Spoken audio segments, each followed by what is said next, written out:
नमस्कार दोस्तों, जनता दल टीवी पर आपका एक बार फिर से स्वागत है। आज हम आपको मिलवाने वाले हैं मोनू निषाद जी से, निवर्तमान नेता प्रतिपक्ष महानगर पालिका रुद्रपुर में और हमारे युवा नेता, अब तो वरिष्ठ होने की तरफ हैं, पुराने अनुभवी कांग्रेसी।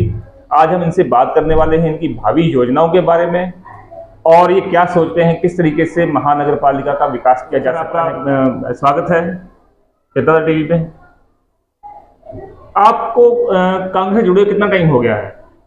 मुझे कांग्रेस से जुड़े हुए लगभग 15 साल हो गया है। कांग्रेस 15 साल से आप लोग कांग्रेस में हो। अभी जो महानगर पालिका के क्या इश्यूज हैं आपकी नज़र में? अभी जैसे बीजेपी का कार्यकाल रहा पिछले, क्या इश्यूज हैं जो सॉल्व होने वाले हैं, जैसे उनको सॉल्व किया जाना चाहिए आपकी नज़र में? आप इसको किस रूप में देखते हो पिछले कार्यकाल को? देखिए, भाजपा के जो यहाँ पे लगातार 2 बार मेयर रहे, कहने के नाम पे ट्राइड कैंप से बम्पर वोट इन्होंने लिया, लेकिन विकास के नाम पे आप, मेरे को लगता है कि जिस रास्ते से आप आए हो, आपको आते ही मुख्य मार्ग की स्थिति आपने देखी होगी। भाजपा के लोग सारे जितने भी बड़े वरिष्ठ नेता और कांग्रेस के मंत्रीगण हैं, वो उसी रास्ते से आते हैं। आप देख कर आइए कितनी बुरी स्थिति है। यही पता चलता है कि भाजपा का विकास ट्राइड कैंप में शून्य रहा है। यहाँ पे इन्होंने कोई विकास कार्य नहीं किया है, चाहे सफाई व्यवस्था हो। एक बरसात में यहाँ घरों में पानी भर जाता है। और पिछले बार यहाँ पर जिस टाइम महामारी हुई थी, ना तो नगर निगम द्वारा समय पर कोई दवाई छिड़काई करवाई जाती है, केवल खानापूर्ति करके निगम को लूटने का काम नगर निगम में मेयर रामपाल द्वारा 5 साल किया गया। ये जो सड़क की समस्या है, काफी पुरानी समस्या है, इसमें व्यवहारिक रूप से अड़चन क्या आ रही है? मेरे ख्याल से तो बन जानी चाहिए। कहाँ दिक्कत? कोई अड़चन नहीं आ रही, इनको बनाना नहीं है ना। इनको पता है कि अगर सारे काम हो जाएंगे या ट्राइड कैंप में विकास हो जाएगा तो वोट किससे मांगेंगे ये लोग? हर बार यही सड़क का मुद्दा, यही नाली का मुद्दा, यही सफाई व्यवस्था को लेकर ये वोट मांगते हैं और जीत कर चले जाते हैं। ट्रांजिट कैंप से इन्हें झोली भरकर वोट मिलता है, लेकिन जब काम की बारी आती है तो ट्रांजिट कैंप की ओर ये लोग झांक कर भी नहीं देखते हैं। आप पार्षद भी रहे यहाँ से, किस वार्ड से पार्षद थे आप? मैं ट्रांजिट कैंप में जब रुद्रपुर नगर निगम 20 वार्ड था तो वार्ड नंबर 1 से पार्षद था, और वर्तमान जब दोबारा चुनाव हुए नगर निगम के तो मैं वार्ड नंबर 2 से पार्षद हूँ। ठीक हो गया। तो उस समय का आपका कुछ ऐसा प्रोफाइल, ऐसी कोई उपलब्धि जिसको आप बताना चाहें कि मैंने इस समय ये किया था, जिसको आप बेस बना के आगे बढ़ना चाहें कि ये मेरा बेस यहाँ तक रहा? यहाँ हमारे ट्राइड कैंप और जो जितने भी शहर में मलिन बस्ती के लोग हैं, यहाँ पर आज भी लोग विकास के लिए तरस रहे हैं। यहाँ आज भी सड़कों को लेकर लोग परेशान हैं। इंजन की सरकार है और आज भी कई पूरे ट्राइड कैंप में ऐसे कई गलियां हैं जहाँ आज भी कच्चा है, वहां खड़ंजे तक की नहीं डल पाए हैं। आज भी बिजली के जो तार हैं वैसे झूल रहे हैं, कभी भी कोई दुर्घटना हो सकता है। आज भी एक बरसात आने पर पूरे ट्राइड कैंप, पूरे शहर में जल भराव की स्थिति हो गई थी। लोग, व्यापारियों का कितना नुकसान हुआ, इस तरफ कोई ध्यान नहीं है भाजपा के लोगों का। केवल कहते हैं कि विकास करेंगे और विकास के नाम पे केवल लूटने का काम किया है पूरे शहर को।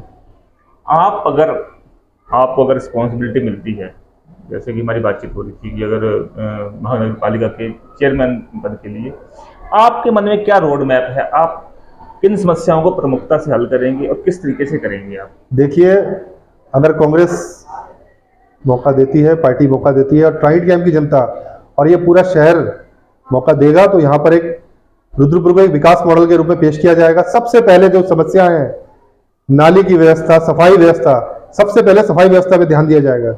ये जो डेंगू होने के कारण मलेरिया जो फैलता है, इससे कई लोग हमारे रुद्रपुर के अंदर, कई परिवार ऐसे हैं जो डेंगू होने के कारण लोगों ने, घर के लोग चिराग जो बुझ चुके हैं, कई लोगों की डेथ हो चुकी है।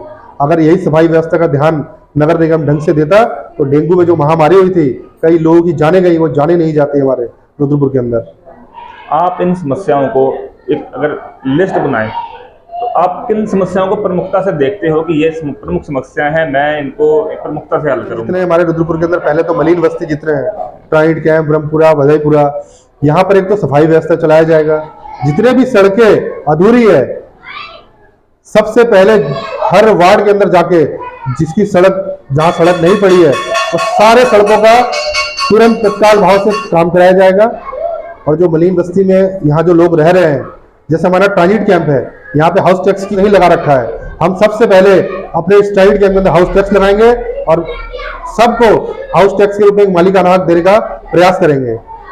जब कांग्रेस की यहाँ मेयर थी मीना शर्मा, उन्होंने हमारे ट्राइड कैंप में कुछ एरिया में हाउस टैक्स लगाया था, लेकिन उसके बाद जब भाजपा के यहाँ के मेयर बने और तत्काल भाव से यहाँ हाउस टैक्स लगाना बंद कर दिया गया नगर निगम में। इस ट्राइड कैंप की जो प्रमुख समस्या है, यहाँ लोग रह तो रहे लेकिन इनको किसी प्रकार का कोई अधिकार या हाउस टैक्स नहीं लगाया गया है। हाउस टैक्स लगेगा, इससे नगर निगम की भी वैल्यू बढ़ेगी और एक इनकम स्रोत के रूप में नगर निगम में भी आय आएगा।